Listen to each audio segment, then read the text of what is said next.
How the heck are you guys? I am Fastidious, and this is a tough one. We have a big special Ancient Summoning banner coming up on Saturday, Sunday, and Monday for Gul'Drak, a brand new fighter, one of the coolest heroes in the game, honestly, super unique, incredible design. And then Demi, an OG Ancient exclusive legendary lord who was really bad for a while, got a buff, and then got some content that she's really been excelling in lately. So actually, a lot of people I know are gonna go hard on this banner for this exposed midriff lady specifically. A lot of people really want their Demi. Personally, I'm somewhat intrigued by both, but it is a tough call because these are what I would call niche heroes. They both really excel in specific areas, but they're not overall game-changing, account-transforming units like we just had with Gretchen, or obviously OGs like Valara and Cithra, heck, even Sergei, who came out a couple weeks ago. But when it comes to the things they are good at, they are very good at them. So that is going to be the topic of today's video. Also, I have a very big giveaway going on right now. I'm giving away at least 3 free account takeovers, and I have a new channel and a new game I'm covering. So let's go to that really quickly. I want to talk to you about a new game, my new channel, and a huge giveaway I'm doing in Watcher of Realms. So if we look behind me, you can see this is not Watcher of Realms, this is Dragonair Silent Gods. A lot of you know I've been playing this game for a while. I've actually been playing it for over 2.5 years, believe it or not, but only now have I just decided to start my own new channel covering the game. I'm planning to do at least 2 videos a week for the next several months, and a big thank you to Dragonair for supporting me in this, and thanks to my channel for supporting this video as well, because this channel is making the giveaway possible. So why did I take this moment to take my Dragonair Silent Gods play and content creation to the next level? Well, it's because they're doing a lot of really good things right now. Some things they've always done well, like the hero designs, you can see they are fantastic. But there were some issues with the seasonal gameplay. A lot of that has been fixed. Now we can all play on the same server, players will all get events and banners and special rewards at the same time. So I think it makes the game a lot more conducive to community play. And that's what we're all about here on this channel, and what I'm gonna be all about on the new channel. So I know I mentioned a giveaway and your ears probably perked up. How do you participate, and how many account takeovers am I giving away in Watcher of Realms? Well, for every 100 subscribers up to 300 subscribers that we get on this new channel, you can see we're already at 94 subs, which is crazy. It's only been a couple hours. For every 100 subs up to 300, I will add in an account takeover giveaway. After 300, every subsequent 200 subs is going to be another account takeover.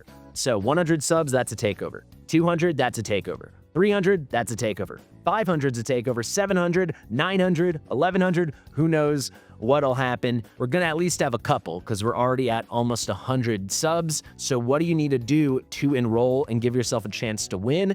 Go to this channel, subscribe, click all here, turn on the notification bell, click all notifications, and then check out my new video right here. I've already put a video up on the channel. On this video, make sure you like it, and then go to the comment section, say anything you want about the new channel or however you're feeling, whatever, and just make sure your comment ends with the word giveaway. Your comment can't just be giveaway. You gotta say something, but you can see here a lot of people are already participating. Has said, all the best for the new channel, excited for the giveaway.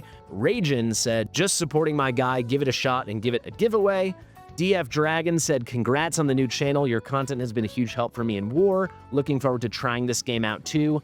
Giveaway, a lot of people are already participating. So make sure you head over to the channel, subscribe, drop a comment, and make sure that comment ends in giveaway.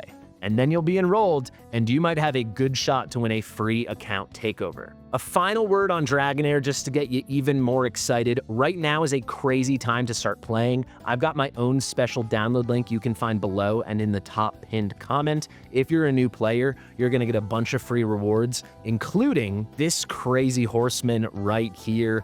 This is the legendary hero Hachadir, and with my link, you get him guaranteed for free right away. Also, because Dragonair has been out for a while, there's tons of content to take on, including a brand new mode over here. You can see it, Magic Chess, and it is a very fun card-style turn-based mode. You can see you've got many stages. You'll head in, you draw cards, power them up, battle enemies, and it's a really cool experience. Finally, just this week, they launched a huge collab with Heroes of Might and Magic 3. You do not want to miss out on this. It's the best time ever to start playing with all the new player rewards, with my special link, with the new game modes, and this Heroes of Might and Magic collab. You can see there's a brand new map just for the event with 5 different chapters, tons of free rewards. There's a special redeem shop raffle here.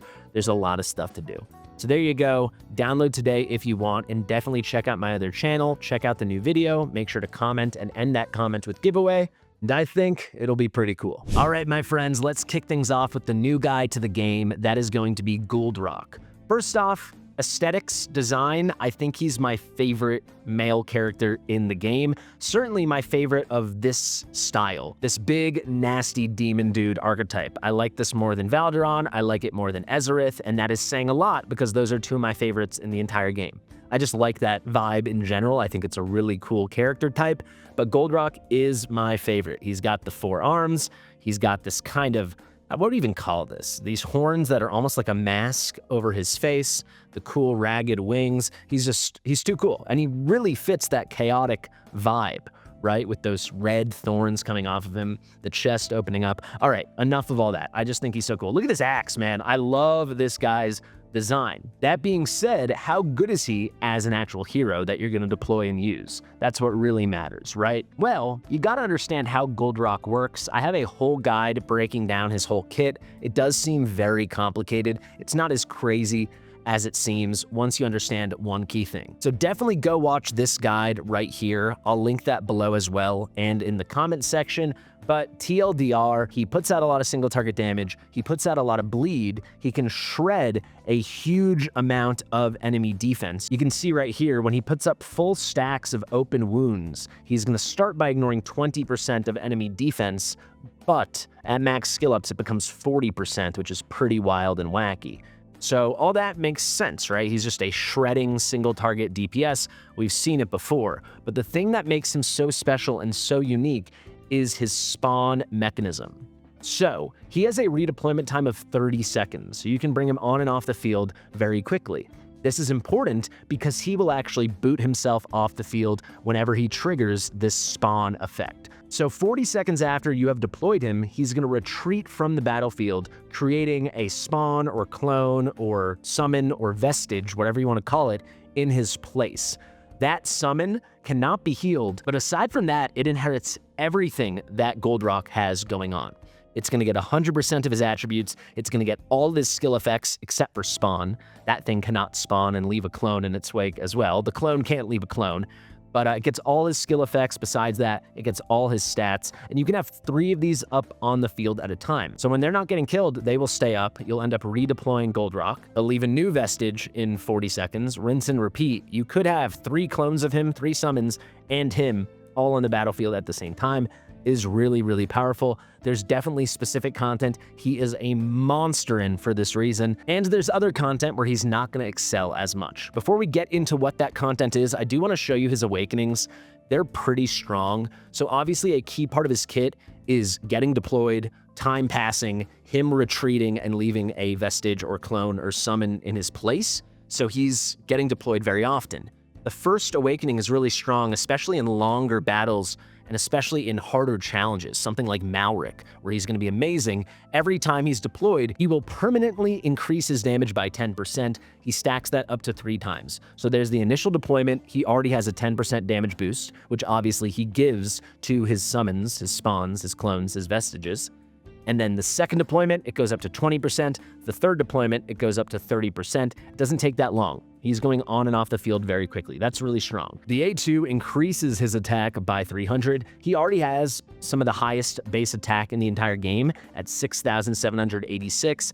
This pushes it over 7,000. It brings him to 7,086. And I believe it makes him the 3rd highest attack in the game. I totally could be wrong, but off the top of my head, the highest attackers are Ardia and then Lord Phineas. I think this would make him number 3. If not, he's definitely top 5 or 6. If I'm forgetting someone, let me know. If he is not number 3, let me know who is, because it's not coming to mind right now. The A3, this absolutely takes him to the next level already. There's a reason I haven't gone through the whole kit, and I'm letting you watch the guide for that, but I'm talking about the Awakenings because he is one of those units. He's one of those guys who really benefits from Awakenings. This A3, the initial trigger time required by spawn is reduced by 15 seconds. So when he goes and he triggers that spawn, he leaves the clone in his spot and he gets put back on the bench. And then you're gonna wait the time to redeploy him.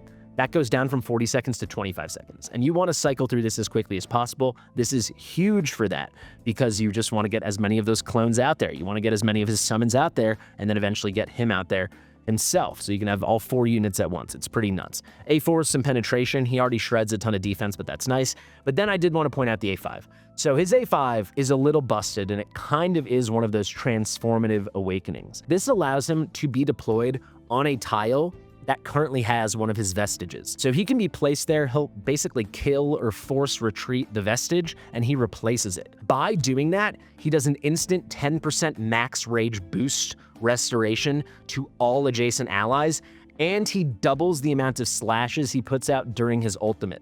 So he does his ultimate every time when he's deployed. It's like a one-time ultimate per deployment. It lasts 10 seconds. It is a good amount of damage. With skill ups, it goes up to 160% damage on a double hitter on every hit, and he's gonna put out 10 consecutive slashes, so 1 per second. So if you do some math, every second it's 320% damage. Over the 10 seconds, it's 3,200% damage, 3,200%. If you get him A5, when you start deploying him where a vestige is, he is doing 4 slashes per second. So that is going to be 640% damage per second. In total, it's 40 slashes. It's 6,400% damage. It's pretty insane. So I did want to point that out. If you do want to go for him and you're one of those big spenders, first off, I've got all my links below. Check it out. You'll get some deals. Only worth it if you're a spender, but if you are, they've got deals right now. Check it out. Coda Shop in America and Smile One everywhere besides America. But he's the kind of unit I know some people, some of the big boys, some of the big whales out there are going to try to get many awakenings for because it's pretty busted. So content-wise, where is he going to shine? You can probably already start getting a sense, right, of how he's going to work.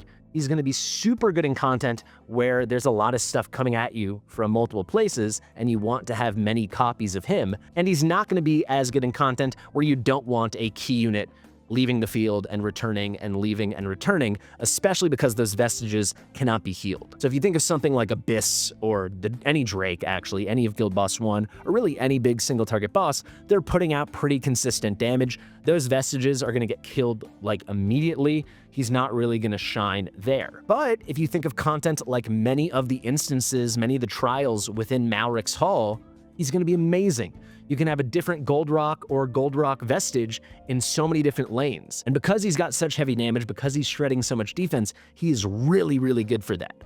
Also, if you've checked out the new Artifact Material Raid stages, he's super strong there as well. He's pretty freaking elite for those highest levels in Artifact Material Raid where you can use him. He's very nice for that. Now, if you think about it, not gonna be so good for bosses, gonna be really good in Malric's and super high level Artifact Material Raid. He's niche, right? He definitely is. If you have a younger account and you're lucky to pull him, I'm sure he'll help you in all kinds of places like Void Rift and Campaign. He's gonna help you in the tower a good bit. He's gonna be pretty flexible for stuff like that. But if you've got a late game account, an end game account, he's gonna be a very focused unit. He might have some good potential for progression in Gear Dungeon 2, potentially, for taking out some of those physical lanes, but I really see him as a high level Artifact Material Raid unit and a Malric's Halls of Illusion unit. Personally, that's content I'm focusing on, so I would love to pick him up, but he's specific. He's not going to be for every account at this moment. He's someone you might pick up accidentally in the future and be happy, or seek out at a later date.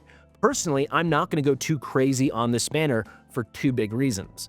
One, I'm not head over heels excited about Demi, though there's a reason some of you should be, and I know some of you are. But the second reason is, frankly, Gul'Drak's not guaranteed. We still don't have non-Lord Ancient Pity, and I'm not dying to summon a bunch of Ancients for a non-Lord until that's introduced. And I really would encourage you to do the same. They promised us non-Lord Ancient Pity after we were asking for it for nearly a year. I've made like 4 different videos on it. I've made multiple suggestions with many likes on them on their Discord. They finally listened and said it was coming, but here we are, it's been 2 months, and we have not heard another word. So if I'm summoning on a special ancient summoning banner for the non-Lord unit, I don't want to go too crazy on it until we know there's going to be some guaranteed way to at least hit a non-Lord unit and give ourselves a real chance to get the rate up and the one we want. Obviously, I don't think they're going to have anything guaranteed, but they are going to have some kind of pity or mercy that guarantees at least a non-Lord unit, and then we can lead into that 20x, or if you miss, maybe it's a 40x. Maybe if you miss twice, it's an 80x. If you don't know how progressives work, go check out my old video explaining it, or watch my streams. I explain it every weekend that we summon. Now, why are some people so pumped about Demi, and why don't I care that much? Frankly, I see Demi as hyper niche. She's really only good at 2 things. You might be thinking, no, she's good at all cultist content. I don't think that at all. If you think of something like Gear Raid 1, Morrigan is a better lord than her in general. Ezerith definitely is. Demi is viable in terms of being a good DPS and an anti-heal unit, but she can't provide anti-heal to the whole 3-tile row in front of the wall. She can only reach 2 tiles. Even if you get her A1 and her range expands, it doesn't get longer, it just gets like thicker, right? It fills out more. So she's not going to be a great anti-healer for Gear Raid 1 at all. So that's a piece of content you could use her in. She definitely could be the Lord and a deployable character on a 124 clear, but she's not going to be meta there at all. She's not going to be particularly meta for progression either, because she's just not the most deployable unit. So where is she meta? She's extremely good in Gear Dungeon 1, especially stage 11, 12, and 13. She really shines there. That being said, I almost never use her. I'll always opt for like a Zealous strategy or even a no anti-heal strategy if the account is really strong. I don't find her to be the super meta top tier choice, even if in a vacuum she is a top option. Very usable for 111, 112, 113, obviously good for the stages below as well, but in no way needed. So what does that leave? Well, it leaves a very important piece of content that people are pretty obsessed with right now, because it's probably the new hardest piece of content in the game, at least on the PvE side of things. How many pop-ups can there be? And that's going to be Matrix. I'm on an old account right now, so I don't even have Matrix. This is my old Epic Fastidious account. I'm running some Gear Raid on my phone currently, so I couldn't film on that. But you can see Matrix 1 over here. If we go to the top players in the world, you're going to see a lot of Demi. She's very, very good as a DPS for the Bulwark side of things, for the magic damage dealing version of this fight. And she really does shine. If we look at this #1 score in the world, he broke the 250K. Currently, we have 4, 5, 6 accounts that have broke the 250K this week. And 1, 2, 3, 4, 5, 6, all of them have Demi. And it's really Demi as a DPS. She shines in this content, especially if you have her A1 or A3 or higher. Let's look at this damage. This Demi just broke 2 billion, and that's no joke. That's why I'm saying I don't care to go for this, but if you wanted to boost your Matrix, particularly your Bulwark, if you're right on the cusp of breaking 200K or breaking 250K, heck, even breaking 160K, and you wanted to pick up Demi, I would not fault you at all. But personally, I see this as the only piece of content right now she really shines in. She really does benefit from having A1 or higher. She's still great at A0, but she really wants that A1, and then she really wants that A3. So that's just not something I'm looking to hunt for. And the fact that she's not even the best Lord for this takes away something. You know, Ezerith is going to be superior with his Lord skill. Granted, Demi could still be great as a Lord. I'm just not seeking it out. Personally, Demi's not going to be the difference between me getting 200K and not getting it, though if I got her, I'd get it a lot quicker. I'm not in a rush. They keep releasing new power creepy units designed for Matrix. I'm happy to wait and see who the next bunch are going to be. I don't see a big benefit going from 160 to 200 to 250. Obviously it's there, and if you're motivated by that, I think you should go for it. But frankly, and this is how I want to wrap up the video, they have teased a lot of big things that are coming. The Assassin's Creed collab should be coming soonish. Hopefully we find more details out about that fairly soon. But we know it's coming. We know there'll be at least one Ancient exclusive unit, and it's very likely that unit will be guaranteed in some capacity, like what they did with Count Dracula. So I don't want to waste a bunch of summons YOLOing for a niche Lord. Moreover, we know 2 Lords at the very least are on the books for soon, and 3 are on the books, period. We know in the first half of this year they promised a new Ancient exclusive Infernal Lord. I would anticipate that will come before the anniversary because they said it'd be the first half of the year. They actually made it sound like it'd be the first quarter, and they've been pushing Infernals so aggressively lately. I didn't even mention it, but Gul'Drak is going to have dual faction membership in Infernals. We just got Gretchen, we just got Violetta, we got a big buff to Soul Cadence. I think pretty soon we're going to get that new Ancient exclusive Infernal. I don't know who it's going to be. If that's a big power creep unit, I don't want to miss out. So that has me wanting to save. Also, I don't even have, this is not my main account, obviously, but I don't even have Praetus. I don't have a single legendary lord from the Arbiters, and they have said a new Arbiter Lord is coming soonish. That could be in several months, it could be for the anniversary, it could be in the second half of the year. We don't know, but they said it's coming, and they said we're getting a third Ancient exclusive lord for the Chaos Order. That will probably be towards the end of the year, but it's coming, and I definitely want to be as prepared for all this new stuff as I can, and I just don't see Demi as someone I want to get to help me with basically one piece of content. Actually, for my account, it would be literally one piece of content. So there you have it. That's my take on things. I'm going to pull 20 to 40 Ancients on this because my pity's pretty low right now, so I'm just going to kind of YOLO and hope I hit a Gul'Drak. And if I hit a lucky Demi early before Lord Pity, I'll take it. I'm not going to complain, but I'm not going to go gangbusters on this. I think on my account right now, I have about 110 Ancients. I'll put a screenshot of that right there. And yeah, those are my thoughts. I really hope you enjoyed this video. I prepped for this one a lot. So if you liked it, please give the video a thumbs up, subscribe to the channel, share it with your mother. I've been Fastidious, and I'll see you real soon. Bye.